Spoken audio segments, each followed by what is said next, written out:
행복에 대해서 좀 이야기해 보려고 하는데, 우리 행복의 길이 뭘까? 또 각자가 정의하는 행복의 길이 다 다르고, 아마 인류가 살아가는 것을 지금까지 역사적으로 봤을 때 우리가 일반적으로 생각하는 행복의 길, 또 우리 몸이 내가 행복하려면 이렇게 해야 돼 라고 반응하는 그 반응들이 참 잘못되어 있는 것 같다는 생각을 합니다.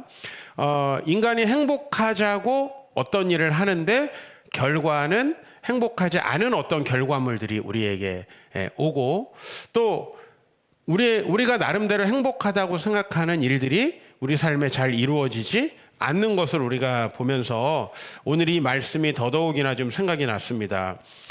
미국에서 이제 국내 비행기를 한 2시간 정도 탈 일이 있어서 비행기를 타고 파리의 심리학 카페라고 이 프랑스 여성분 모드 르안이라고 하는 사람의 책을 이렇게 보게 됐습니다. 그 안에서 이 자매님이 책을 쓰기까지 수십 년의 그 여정을 좀 이야기하고 있는데, 어렸을 때 불우한 유년 시절을 보냈고 행복할 거라는 생각 가지고 이제 결혼을 했는데, 결혼해서 자녀를 낳자마자 23살 때 남편이 뇌출혈로 세상을 떠나게 돼요.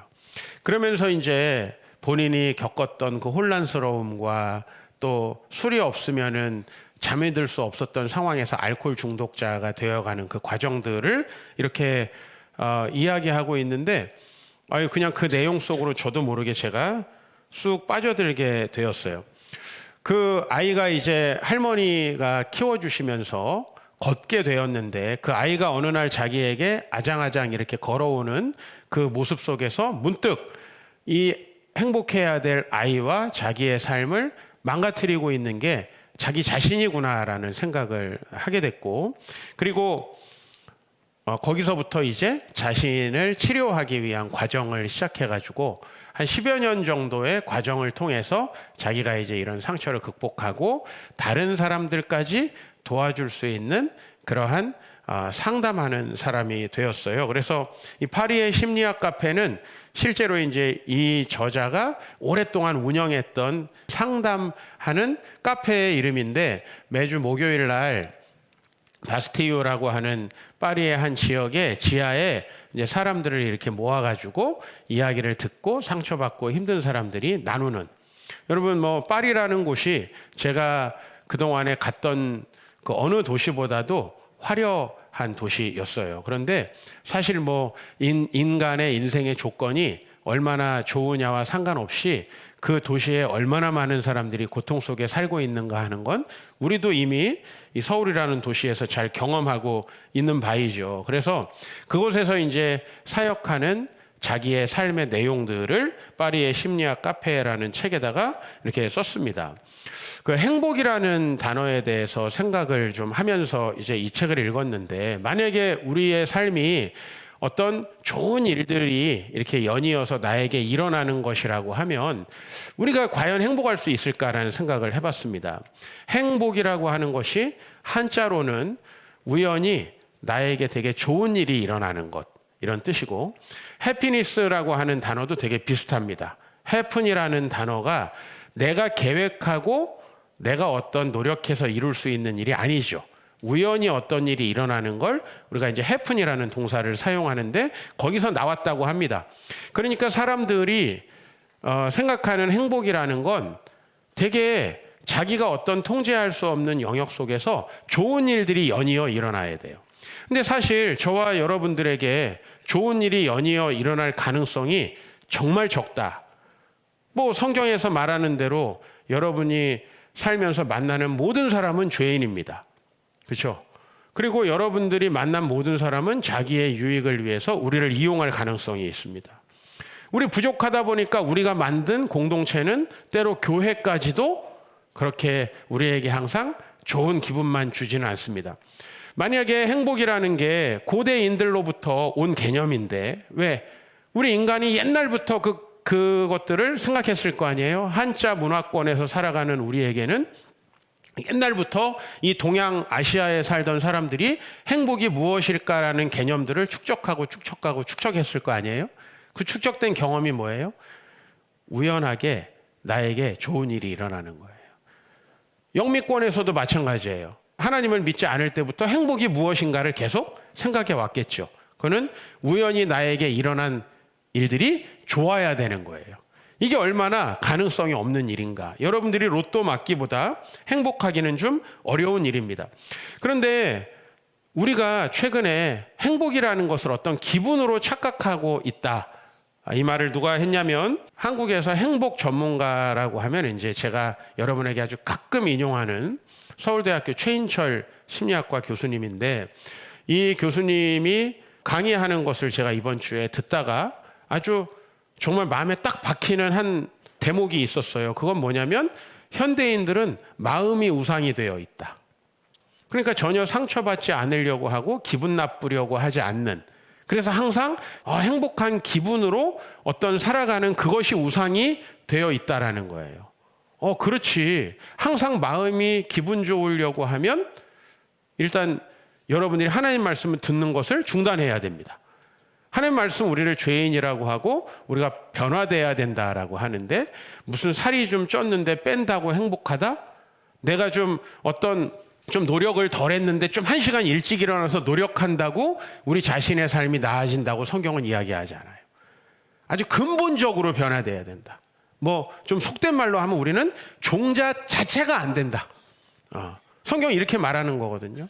그러니까 그 무슨 짓을 해도 우리는 예수 그리스도를 만나서 변화되지 않으면 행복할 수 없다라고 얘기하거든요. 이게 얼마나 불편해요. 교회에 오면 여러분 기분이 그렇게 좋지는 않을 겁니다. 물론 이제 주무시면 괜찮을 수도 있어요.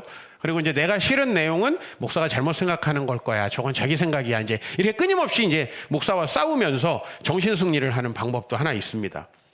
그러나 우리가 하나님의 말씀을 보면 계속 내 자신이 바뀌어 가야 된다. 근데 여러분, 우리가 지난주에 다윗에 대해서 생각해 봤을 때 다윗은 자기가 잘못되어 있는 것, 자기의 문제된 것을 끊임없이 모니터링 하면서, 그죠? 그리고 그렇게 자기가 성장해 가면서 결국은 우리가 볼 때에 또 성경이 평가하기를 행복한 삶을 살고 있거든요.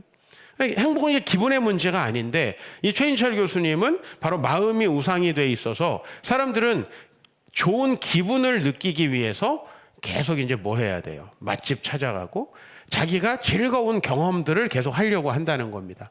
그리고 자기가 남에게도 절대로 나쁜 말을 듣지 않으려고 해요. 여러분이 되게 해피한 상상을 하고 누군가를 만났더라도 그가 한 말 중에 어떤 한두 마디가 내 감정 라인을 건드릴 겁니다. 그렇죠? 그분은 그렇게 말한 게 아닐지라도 나 기분 나빠. 만약에 이렇게 해서 행복할 수 없다면 이제 우리는 어떻게 되겠어요? 모든 사람과 관계를 끊고 나에게 좋은 말 해주는 유튜브만 보고 이렇게 살다 보면 나중에 어떻게 돼 있겠어요? 우리가 정말 불행한 노인이 되어 있지 않겠어요?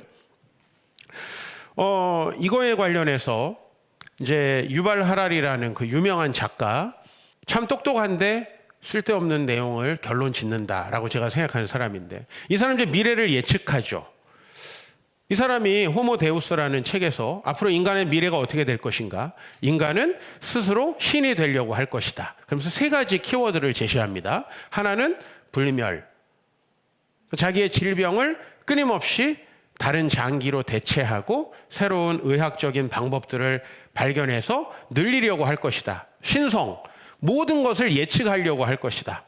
빅데이터의 시대에 많은 데이터로 내 미래를 정확히 예측하려고 할 것이다. 그죠? 아니, 당장 내년에 집값도 전혀 모르면서 우리는 이런 얘기를 계속 하고 있고요. 그 다음에 이제 마지막 한 단어가 행복입니다. 우리는 어떤 방법으로 행복을 추구하려고 하는가? 유발 하랄은 이렇게 얘기하고 있어요. 행복한 감정이 드는 호르몬 제제를 끊임없이 맞을 것이다. 기분을 유지해야 되니까. 근데 여러분, 이것이 우리가 갈 길이라면 이게 정말 행복한 겁니까? 여러분, 행복한 느낌이 드는 거랑 내가 행복한 거랑은 굉장히 다른 겁니다. 느낌이 드는 건 매일매일 하루에도 수십 번 달라질 수 있죠. 근데 행복이라는 건 뭐냐면 어떤 느낌이나 해프닝에도 흔들리지 않는 어떤 아주 일관된 내 안의 정체성 같은 거죠. 그게 행복인데 우린 이거를 기분으로 치환시키고 있다고 이 최인철 교수님이 이야기하는데 굉장히 동의합니다. 사실 여러분, 내 기분이 맨날 바뀌고 기분에 따라서 죽고 싶다 살고 싶다 한다면 그 자체가 정신병이지 행복은 아닐 거 아닙니까? 그죠? 우리가 그래서 행복이라는 게 무엇이라고 정의하기는 어렵습니다. 행복 전문가도 그것을 굉장히 다양한 방식으로 이런 것도 행복일 것 같고 이런 것도 행복일 것 같고 행복의 조건은 이런 것일 것 같고 아주 다양하게 써놓고 있습니다. 근데 우리가 행복의 길이 무엇일까라고 얘기했을 때 오늘 이 신명기에서 그 힌트를 분명히 찾아갈 수 있습니다. 이 신명기는 여러분이 신명기 하면은 딱 떠올라야 되는 게 이거는 이스라엘 백성들이 가나안 땅에 들어가기 전에 받은 말씀이다. 이스라엘 백성은 가나안 땅에 가기 전에 두 번의 말씀을 받습니다. 첫 번째는 출애굽기에서 민수기까지 이어지는 말씀이고요. 그 다음엔 신명기입니다. 그럼 왜 이스라엘 백성은 두 번 말씀을 받게 됐는가? 첫 번째 말씀을 받은 사람들이 말씀을 지키지 않고 40년 동안 고통당하며 죽었어요. 쉽게 말하면 이렇게 보면 될 것 같아요. 여러분의 부모님 세대가 하나님 말씀으로 따라 안 살다가 푹상 망했어요. 그리고 이제 여러분이 다시 신앙생활 하는 이런 거라고 볼 수 있어요. 그럼 이제 교훈이 있죠. 이전 40년 출애굽을 해서 40년 동안 있었던 일을 모세가 신명기 1장에서부터 11장까지 이야기를 해요. 쉽게 말하면 왜 우리 선조들은 행복한 길을 갈 수 없었는가 라는 걸 이야기해요. 그러니까 행복이 무엇인지 정의하는 것도 어렵고 행복의 길이 이것이다라고 얘기하기 어려운데 한 가지 확실한 건 조상들이 행복한 길을 가지 못했다. 그 행복한 길을 가지 못했던 이유는 뭐냐 하면 그들이 계속 물이 있기를 원했고 안정되기를 원했고 그 다음에 안전한 길을 가기 원했는데 그런 욕망을 따라서 하나님의 말씀을 벗어나다 보니까 40년 동안 결국은 멸망할 수밖에 없었다. 즉 행복하지 않은 길로 그들이 가게 된 것은 자기들의 욕망 그리고 두려움으로 행했기 때문이다라는 거죠. 여러분, 긍정적인 말이 파급 효과가 큽니까? 부정적인 말이 큽니까? 여러분이 만약에 오늘 목사님 너무 좋으신 분 같아. 이거 몇 초 정도 기억할 수 있을 것 같아요. 근데 목사님 옛날에 이런 사람이었대. 아마 설교 들을 때마다 기억날 거예요. 그런 사람이 설교를 한다고? 그런 사람이 설교를 한다고? 여러분, 부정적인 말, 그래서 모든 정치인들의 캠페인은 네거티브입니다. 그죠? 그 사람이 뭘 했는지는 전혀 얘기하지, 나쁜 것만 계속 얘기하는 거죠. 여러분, 그게 우리 인간입니다. 무슨 얘기냐면 사단이 여러분들을 유혹할 때 네거티브 전략을 쓴다는 겁니다. 너 그렇게 가면 위험해. 우리는 위험한 것을 하는 걸 극단적으로 싫어합니다. 이스라엘 백성이 그러다 망한 거예요. 몸의 신호는 안정된 곳을 가기를 원하는데 하나님을 믿고 가나안 땅에 들어가. 무기도 부족하고 전쟁의 스킬도 없는데 가나안 땅에 들어가라고 얘기하는 거죠. 이랬을 때 못 간 거예요, 이스라엘 백성들은. 그리고 자기들은 항상 먹을 게 확보됐으면 좋겠고 물이 확보됐으면 좋겠고 뭔가 앞으로 내가 필요한 것들이 확보된 채로 갔으면 좋겠는데 그런 것들이 확보되지 않은 채로 날마다 내가 채워줄 테니 가. 결국 거기에 믿음으로 반응하기를 실패한 거죠.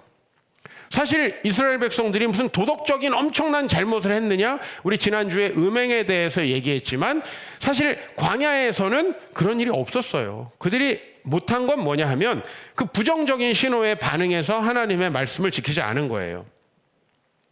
사실 여러분들 잘 생각해 보면 계속 우린 그렇게 반응하고 있어요. 우리가 왜 신앙생활 잘 하지 못하는가 하면 그 부정적인 신호에 반응합니다. 여러분이 조금 그래서 용감하게 과감하게 결단하지 못하는 것이죠. 그래서 하나님은 그 얘기를 모세에게 다 얘기하게 하고 이제 그 결론 부분 이제 12장서부터는 구체적으로 이렇게 해 이렇게 해 이렇게 해라고 얘기할 거거든요. 근데 이 1장부터 11장의 결론 부분에 이런 말씀을 하고 있어요. 이스라엘아 하면서 결론을 냅니다. 내 하나님 여호와께서 너희들에게 요구하는 것이 무엇이냐? 그것은 바로 내 하나님 여호와를 경외하여 그 모든 도를 행하고 그를 사랑하며 마음을 다하고 뜻을 다하여 내 하나님 여호와를 섬기고 내가 오늘 내 행복을 위하여 명하는 여호와의 명령과 규례를 지킬 것이 아니냐. 이제 이 얘기를 해요. 즉 행복이라는 걸 정의하거나 행복의 길이 무엇일까 막 고민하는 게 아니라 행복이라는 건 있다. 근데 그 행복이라는 것은 너희들이 이 말씀을 지키면서 갈 때 가까워져 올 것이다 라는 거죠. 예? 그러니까 이 말씀은 여러분들이 그러면 행복해지려면 돈도 포기해야 됩니까? 행복해지려면 위험한 길을 가야 됩니까? 그래서 우리가 정말 위태위태한 삶을 살아야 되는 거 아닙니까? 그게 아니라 믿음을 따라 하나님의 말씀을 지키면서 가다 보면 나도 모르는 사이에 행복한 길에 가까이 가 있게 되는 거죠. 이거는 상당히 신앙생활을 해야만 알 수 있는 겁니다. 사변을 통해서는 안 된다는 거죠. 왜? 여러분들이 이렇게 하나님 말씀을 지키면 여러분들은 굉장히 네거티브한 사인이 딱 오거든요. 그렇게 하면 돈을 손해볼 것 같고 매 주일날 예배 드리다 보면 내가 인간관계가 끊어질 것 같고 내가 하나님 앞에서 뭔가 실천하다 보면 시간이 없을 것 같고 힘들 것 같고 이런 생각들 우리에게 든다는 거예요. 근데 오늘 말씀은 내가 오늘 내 행복을 위하여 너에게 이 말씀을 명하고 있다는 걸 믿어라 라는 거죠. 여기서 행복이라는 말은 뭐냐 하면 토브라는 말입니다. 근데 이 토브라는 말은 창세기 1장에서부터 아주 많이 쓰이는데 하나님께서 세상을 창조하시고 그 창조한 것을 보니까 심히 좋았다라고 했을 때 그걸 이제 토브라고 합니다. 그러니까 이 토브라는 말은 이런 거예요. 너희한테 되게 너희를 위해서 좋은 것들을 해줄게. 저는 이 말씀 보면서 뭐가 생각나냐면 산상설교에서 예수님이 너희 하나님 아버지께서 가장 좋은 것으로 너희에게 주시지 않겠느냐라고 얘기하는 거죠. 아버지인데 우리는 때로 부모로서 아버지라서 이게 제일 좋은 건 줄 알았는데 나중에 보니까 아닌 게 많죠. 부모님들이 그런 후회를 되게 많이 합니다. 이렇게 해야 자녀에게 제일 좋은 건 줄 알았는데 지금 보니까 아니에요. 이런 게 많이 있어요. 근데 하나님은 그렇지 않죠.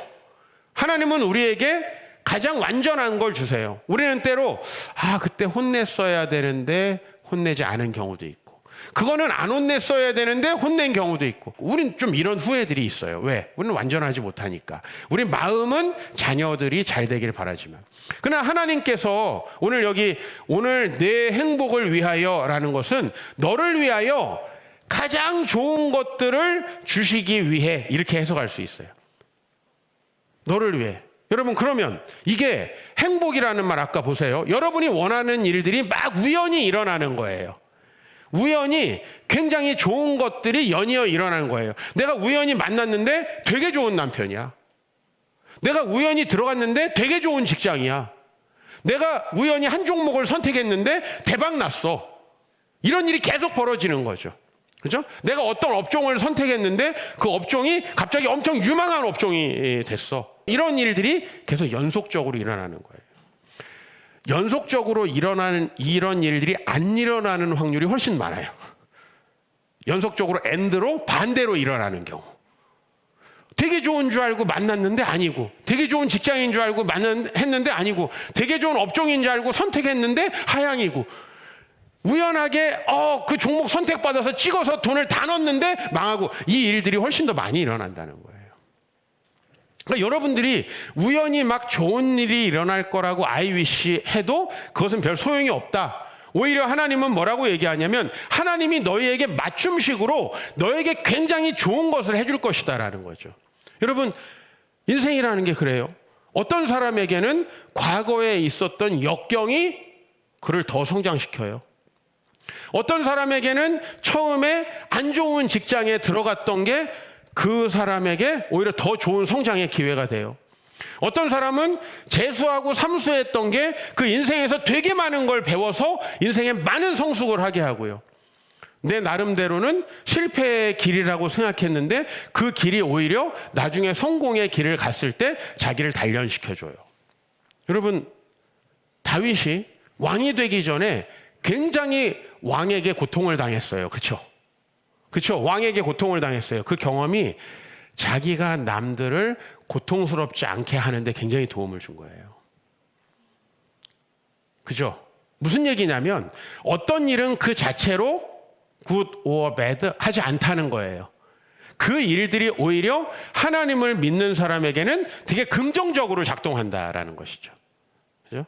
제가 제 자신을 바라봐도 그렇습니다. 제 자신에게는 그냥 사람들이 일반적으로 봤을 때는 좋은 일과 나쁜 일들이 많이 합쳐져서 일어났습니다. 제가 여러분들로 말하면 첫 번째 직장이 들어갔는데 탐사 프로그램에 나왔다. 여러분 지금 직장이 들어갔는데 여러분 그런 경험을 하는 것이 좋습니까? 안 좋습니까? 우린 그런 일이 일어나기를 원하지 않잖아요. 그죠? 내가 우리 지민이도 안 좋은 직장에 들어가서 큰 고통을 당하고 고민을 하면서 인생이 성숙하길 바란다. 그렇게 기도하는 사람 없잖아요. 그죠? 우리 애가 정신 차리게 진짜 힘든 군대에 가가지고 막 이걸 일부러 기도하게 되진 않잖아요. 뭐 이왕 원통에 갔으면 그래. 근데 우리 아버지도 하여튼 저를 원통에다 내려다 놓고 되게 가면서 원통하게 눈물을 흘리셨다고 하더라고요. 예. 그날 유난히 되게 말씀이 없으셨는데 가면서 계속 굉장히 눈물을 흘리셨다 그러더라고요. 저를 내려다 놓고. 그거 바라는 사람이 어디 있어요? 근데 하나님은 저에게 그 원통에서의 경험을 굉장히 좋은 것으로, 토부한 것으로 바꿔주셨어요. 이해 가세요? 그죠? 그러니까 우리에게 있어서의 굉장히 나에게 좋은 일들이 우연히 계속 일어날 확률은 없을 뿐만 아니라요. 그게 일어난다고 해서 나 자신에게 그게 좋게 되느냐? 아니라는 거예요. 우리가 많은 부와 또 풍요로운 자산들을 가지고 태어난 많은 사람들이 오히려 굉장히 유약해지고 타락하고 고통당하는 것들을 봅니다. 모든 경험들은 그 자체로서 그 사람에게 좋은 것이 아니라는 거죠. 그러나 저는 제가 경험했던 그 경험들이 결과적으로 꽤 좋은 경험이 됐습니다. 왜? 남들보다 훨씬 먼저 좋은 교회에 대해서 고민하게 됐어요.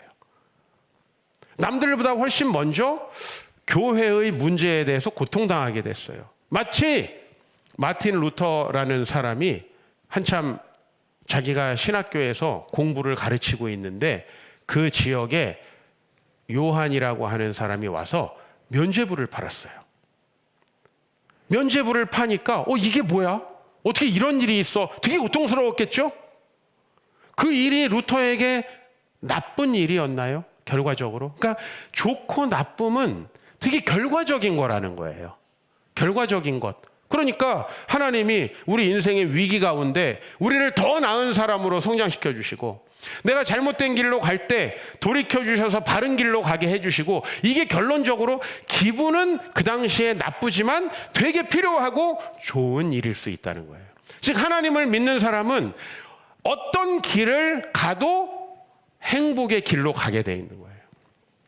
그렇게 말씀하는 거예요. 그러기 위해서 우리는 뭐 해야 돼요? 신명기 10장 14절 15절 하늘과 모든 하늘의 하늘과 땅과 그 위의 만물은 본래 내 하나님께 속한 것이로되 이 말씀을 믿어야 돼요.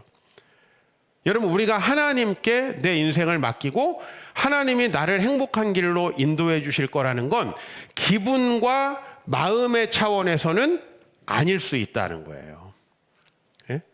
저는 아버지 교회를 떠나서 첫 번째 교회에서 정말 고통스러웠어요. 저는 원래 되게 긍정적인 사람이에요. 웬만한 건 긍정적으로 해석하는 사람이에요. 그런데 사실 제가 거기에 있으면서 4년 중에 한 3년은 매주마다 사표 낼 고민을 했어요. 교회를 비난하려고 이 말씀 드리는 게 아니에요. 내 기분이 그랬다는 거, 내 마음이 그랬다는 거. 왜 그런 곳에 나를 보내셨을까? 라고 생각했다는 거죠. 지금 생각해보면 그것도 내 삶에 가게 하시는 소명을 나에게 주시기 위해서 하나님께서 잠시 주신 좋은 것이었다는 거예요. 여러분 결과적으로 좋아야죠. 내가 우리 아들 그렇게 손에 물도 하나 안 묻히게 됐는데 그래가지고 아주 유약하고 가정을 책임지지 못할 아이가 돼가지고 가정에 문제가 있다. 결과적으로 안 좋지 않습니까? 결과적으로 안 좋은 거는 결국은 아무 의미가 없는 거죠. 모든 것이 하나님의 것임을 인정해야 된다는 거예요. 15절, 여호와께서 오직 내 조상들을 기뻐하시고 그들을 사랑하사 그들의 후손인 너희를 만민 중에서 택하셨으면 오늘과 같으니라. 이 두 가지, 모든 것은 하나님의 것이고 여러분의 모든 운명도 하나님께서 좌우하시는 것이고 오늘 여러분들을 하나님께서 택하셨다. 이건 이스라엘 백성이나 여러분이나 똑같은 조건이에요. 그래서 여러분은 어떻게 해야 된다는 거예요? 16절 같이 읽읍시다. 시작. 그러므로 너희는 마음에 할례를 행하고 다시는 모국을 곧게 하지 말라. 그러면 이 말씀 무슨 의미가 있어요? 행복은 하나님의 명령을 지키면서 자연스럽게 오는 것인데 너희는 지금 너희의 감각과 생각을 믿고 있다는 거예요. 지금 이런 일이 일어나야만 나는 행복한 거예요. 이렇게 여러분이 단정하고 그 길을 가는 거예요. 그렇다면 여러분, 이스라엘 백성들이 광야 길을 가서 가나안 땅에 들어가서 그 강한 적들과 싸우는 게 행복을 위한 길이라고 생각이 들겠습니까? 제가 아까 말씀드렸잖아요. 사람은 부정적인 것에 굉장히 강한 시그널을 받는다고. 그렇죠? 그러니까 어떤 사람들이든 우리를 선동할 때 항상 그 일이 일으키는 가장 부정적인 일. 여러분들은 만약에 비행기를 타는데 역대 비행기 사고들을 쫙 모아서 유튜브로 보여준다. 여러분 그걸 한 3번 봤어요. 비행기 탈 수 있을까요? 사람 그렇게 부정적인 일들의 시그널을 강하게 받는다는 거예요. 근데 이런 일들을 몇 가지만 이야기하는 거죠. 그죠? 광우병 다큐멘터리 하나 보면 소고기는 먹기 힘들어져요. 그죠? 근데 한번 생각해 보세요. 어마어마하게 많은 한국 사람, 미국 사람이 다 소를 먹고 있다는 거. 그걸 생각해 보면은 되게 보편적으로 소를 먹는 것이 그렇게 위험하지 않은데 우린 부정적인 시그널에 항상 그런 거예요. 우리만 그런 게 아니라 모두가 그래요. 그래서 우리는 여기서 목을 곧게 한다는 건 아유 하나님이 어딨어 이런 게 아니라 하나님이 하라고 하시는 일은 항상 우리의 생각이나 우리가 일반적으로 판단하는 일에 되게 위험하고 어려워 보이는 거예요. 피하고 싶은 거예요, 그 일들을. 근데 여러분 우리가 단순히 근육이 강해지는 것 그거 하나만 생각해 봐도 근육이 강해지려면 굉장히 고통스러운 과정을 겪잖아요. 그죠? 누군가 배를 만졌는데 딱딱해. 오, 이게 어마어마한 고통의 결과라는 거죠. 어마어마한 고통의 결과. 맞잖아요. 그럼 우리의 영혼은 아닌가요? 그러면 그런 고통을 여러분이 스스로 겪으려고 하지 않겠죠? 하나님께서 여러분이 당하는 고통을 선으로 바꿔주시는 거죠. 그게 토부라는 거예요. 그래서 우리가 하나님의 말씀을 따라가다 보면 되게 어렵고 힘든 길을 가는 것 같은데 그런 감정이나 이런 우리 마음 상태로 행복이 결정되는 게 아니라 우리 자체가 이미 행복할 수 있는 거죠. 다윗이 얼마나 많은 불행을 겪었어요. 어렸을 때 그는 8아들 중에 막내로서 늘 아들 취급을 받지 못했어요. 골리앗과 싸웠는데 어떤 일이 생겼어요? 탄창이 날아왔잖아요. 아들이 배신했고 그리고 자기도 죄로 넘어졌어요. 이런 걸 생각해 보면 다윗이 어떻게 기분이 항상 좋았겠어요. 그렇죠? 그건 아니지만 다윗은 행복하고 아름다운 삶으로 마무리되었어요. 그래서 다윗이 이렇게 고백해요. 여호와여 위대하심과 권능과 영광과 승리와 위엄이 다 주께 속하였사오니. 여러분 이게 얼마나 고백하기 힘든 고백인지. 여러분 다윗은 왕이죠. 나는 위대한 왕이다. 고대 모든 왕들은 자기가 최고라고 생각을 했어요. 자기가 신의 반열에 올랐어요. 근데 다윗은 전혀 그렇게 얘기하지 않아요. 일반적으로 왕이 받는 모든 칭호, 위대하심과 권능과 영광과 승리와 위엄. 다윗이 얼마나 많은 전쟁에 승리했어요. 그런데 다윗은 계속해서 그 전쟁은 하나님께서 승리하신 겁니다라고 인정하는 거예요.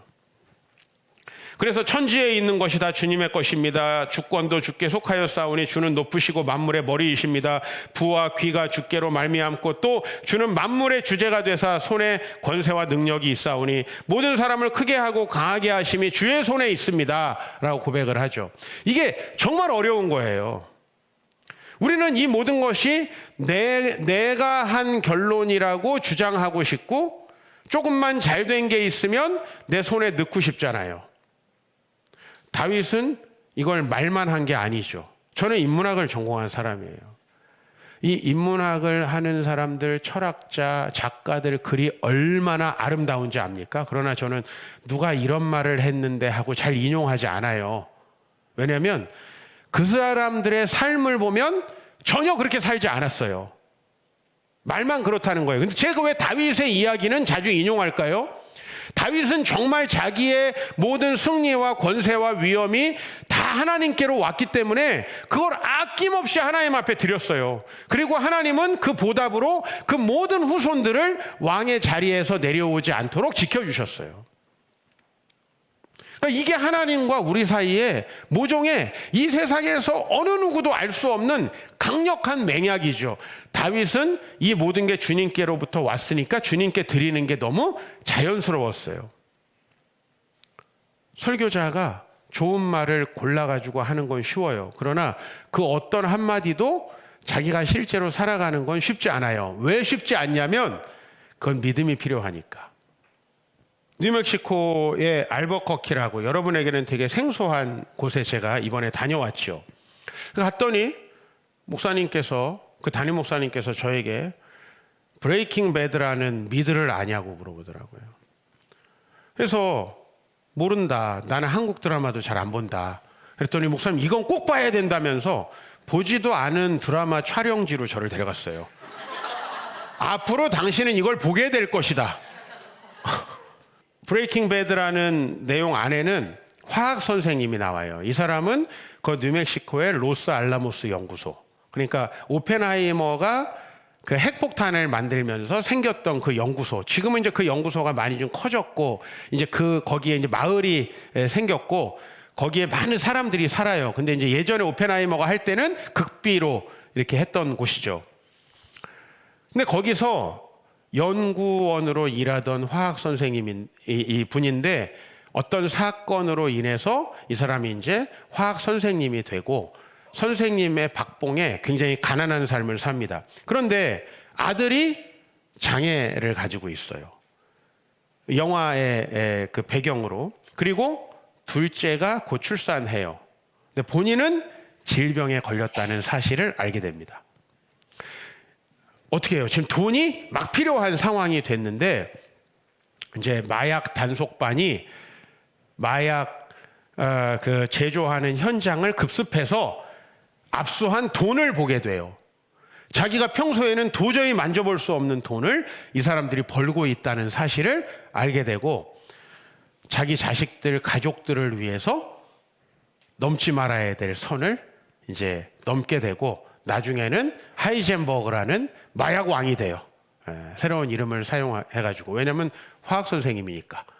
어떻게 하면 순도 높은 마약을 만들 수 있는지 너무 쉽게 알 수 있는 사람이에요. 연구원이었으니까. 화학 지금 선생님이고. 근데 이것을 목사님이 저에게 이렇게 강력하게 추천해 주시고 여기가 그 사람이 앉았던 곳입니다. 여기 영화에 나오는 곳이에요. 여기 앉아서 사진 찍으라고. 난 한 번도 본 적이 없는데 사진을 일단 잔뜩 찍었어요. 그래 이 사람 뭐 여기 유명한 사람이래. 옆에 설에 지금 누군데 이 사람이 도대체. 그랬더니 그 극 중에 나오는 마약 왕이래. 막 찍었어요. 근데 이 목사님이 이제 그 이야기를 그 드라마를 저에게 보라고 해주신 건 뭐냐면 너무나 평범하고 선량한 시민이 자기가 생각하기에 지금 돈을 남겨주지 않으면 가족들이 행복하게 살 수 없다는 생각에 마약왕이 되어가는 과정이에요. 그러니까 계속 고민하는 주제가 그 드라마에서 이거예요. 아빠로서의 역할. 아빠로서의 역할과 범죄 사이에 계속 이제 고민하는 거예요. 아빠의 역할을 해야 잘 살 것 같아요. 70만 불 정도는 자기 아들한테 남겨줘야 될 것 같아요. 자기가 죽더라도. 근데 그 돈을 월급으로는 도저히 벌 수 없어요. 근데 나중에는 그 돈이 생겨도 멈추지 못해요. 그러면서 이제 결국은 다 죽는 아주 불행하게 끝나는 그런 이야기죠. 타락의 평범성.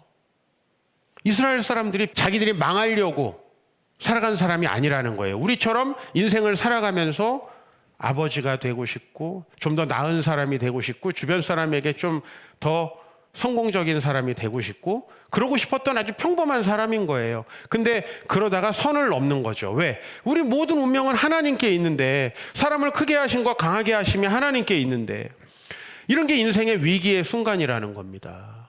우리가 우리 인생을 잘 돌아보면요, 여러분 무슨 어마어마한 결심을 하고 마약왕이 되는 게 아니라는 거예요.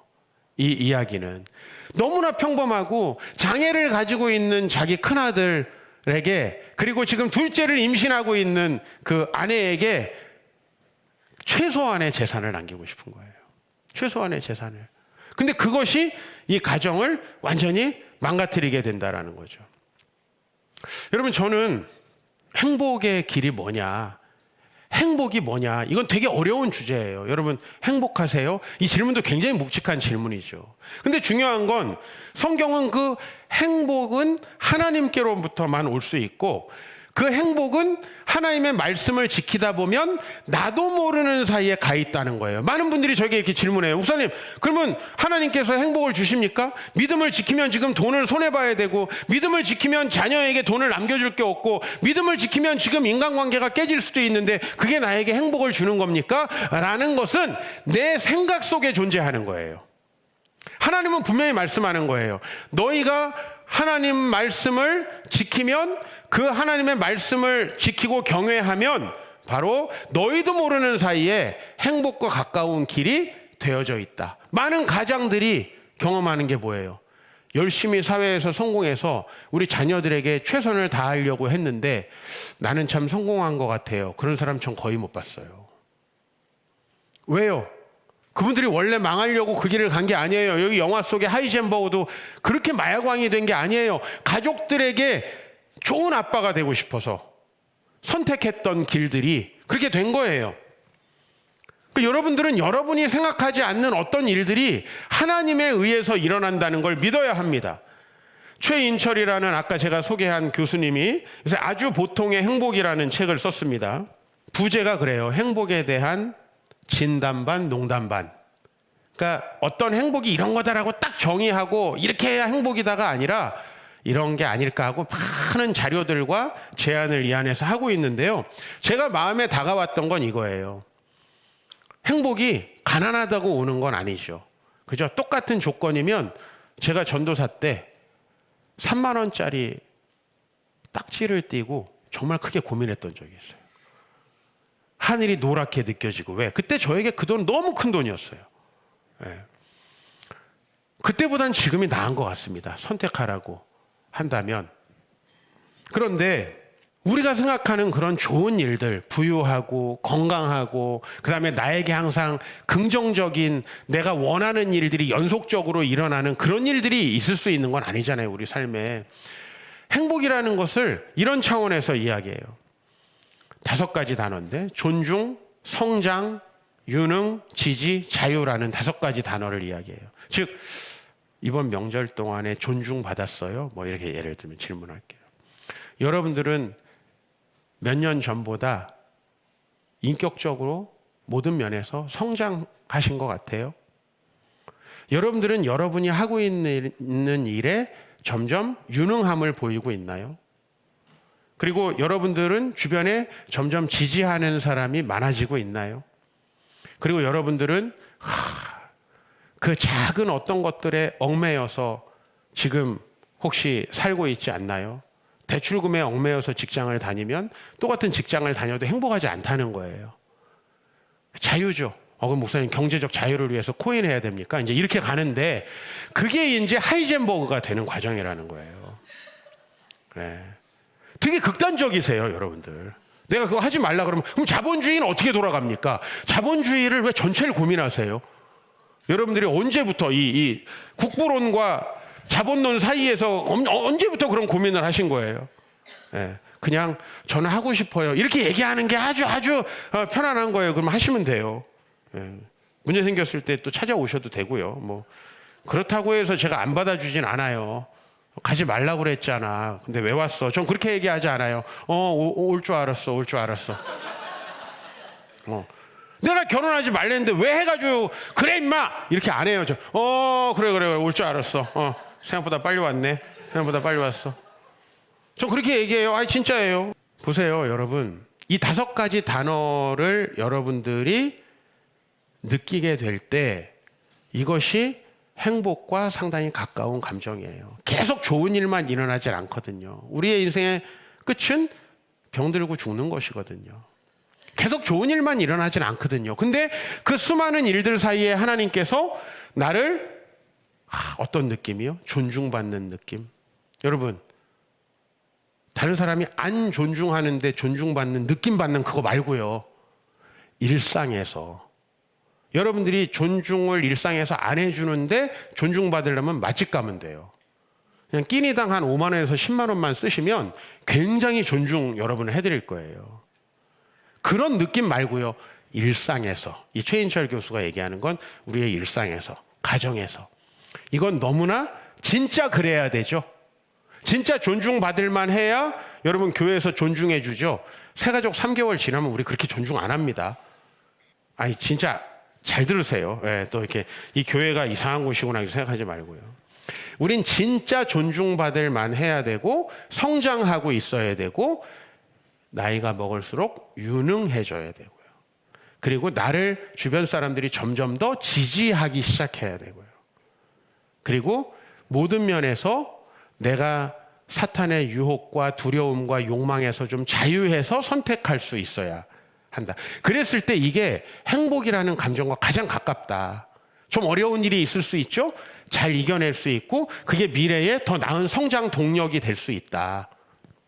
이런 사람들은 남들이 자기를 모니터링 했을 때도 비교적 건강하게 받아들인다. 내 마음에 여유가 있고 내가 성장하고 있는 사람은 주변에서 우리를 모니터링 할 때도 비난인가 이게 나를 성장시킬 수 있는 건가 잘 받아들일 수 있다는 거예요. 근데 이렇게 하기 위해서 우리는 무엇을 해야 되는가? 오늘 말씀이 이렇게 말하고 있어요. 신명기 오늘 10장 17절부터 19절. 너희 하나님 여호와는 신 가운데 신이시며 주 가운데 주시요 크고 능하시며 두려우신 하나님이시라. 사람을 외모로 보지 아니하시며 뇌물을 받지 아니하시고 고아와 과부를 위해서 정의를 행하시며 나그네를 사랑하여 그에게 떡과 옷을 주시는 분이시기 때문에 너희가 나그네를 사랑하면 된다는 거예요. 하나님을 사랑하고 이웃을 사랑하는 방향으로 내가 훈련되어지다 보면 어느 날 내가 원래 가난했건 부했건 남들보다 되게 건강하던 좀 건강이 그렇게 좋지 않든 그것과 상관없이 여러분은 존중받게 돼 있고 그리고 성장하게 돼 있고 여러분이 하고 있는 모든 일에 하나님께서 유능하게 하실 거고 그리고 주변 사람들이 여러분을 점점 더 이해하고 지지하게 될 것이고 여러분들은 그래 점점 더 그런 물질의 속박과 또 여러 가지 주변 사람들의 유혹들에서 벗어나서 자유한 인간. 이거는 나 혼자서 느끼는 자유하고는 굉장히 다르다고 말씀드렸어요. 난 아무도 신경 안 써. 이거는 또라이라고 하는 거예요. 자유로운 인간이 아니에요. 모든 사람을 사랑하고 존중하는데 사람들이 나에게 악한 영향을 미치려고 해도 거기에 영향받지 않을 수 있는 거죠. 그런 느낌과 가장 가까이 된다는 거예요. 이건 저도 많이 느끼는 거예요. 그리고 우리 그리스도인이 일평생 이렇게 성장한다는 게 얼마나 기쁘고 행복해요? 이게 얼마나 여러분에게 건강한 노후를 가져다 주겠습니까? 여러분, 저는 여러분들이 일상에서 존중받기를 소망합니다. 여러분의 일상에서 계속 성장하시기를 바랍니다. 그리고 여러분은 여러분이 하나님께서 주신 달란트를 잘 개발해서 더 유능해지시길 바라고 그리고 주변 사람들이 여러분을 지지하고 궁극적으로는 정말 모든 속박으로부터 자유한 사람이 되시길 축복합니다. 그러기 위해서 여러분 무엇을 해야 된다고요? 하나님을 사랑하고 이웃을 사랑하는 그 삶을 훈련해 나가야 한다는 것이죠. 그러기 위해서 우리는 오늘 제목을 우리가 정말 행복의 길은 뭐다? 믿음으로 살아가는 거다. 되게 막연해 보이지만 믿음의 길을 선택하고 그 믿음의 길을 선택한 이후에 하나님께서 나에게 하실 일들을 기대하는 거죠. 그것을 경험하게 됐을 때 믿음은 조금씩 커져간다라는 것이죠. 그리고 저도 그리스도 안에 살아간다는 게 또 다른 의미에서 되게 기분이 좋은데, 그건 뭐냐면 앞으로 이 미숙하고 부족한 사람이 조금씩 성장하게 될 것이라는 거. 그게 굉장히 저 자신에게도 기대가 되고요. 지금 저의 모습이 이대로 그냥 늙어가고 고집세지고 힘없어진다. 이거 굉장히 힘들어지는 것 같아요. 그러나 저 자신이 하나님의 말씀으로 모든 면에서 성장해 갈 수 있다면 여러분, 이것이 바로 행복과 가장 가까운 감정이다. 그리고 우리가 그 행복을 주변의 기분과 상관없이 누릴 수 있다. 여러분 모두가 그런 행복한 그리스도인이 되시길 축복합니다.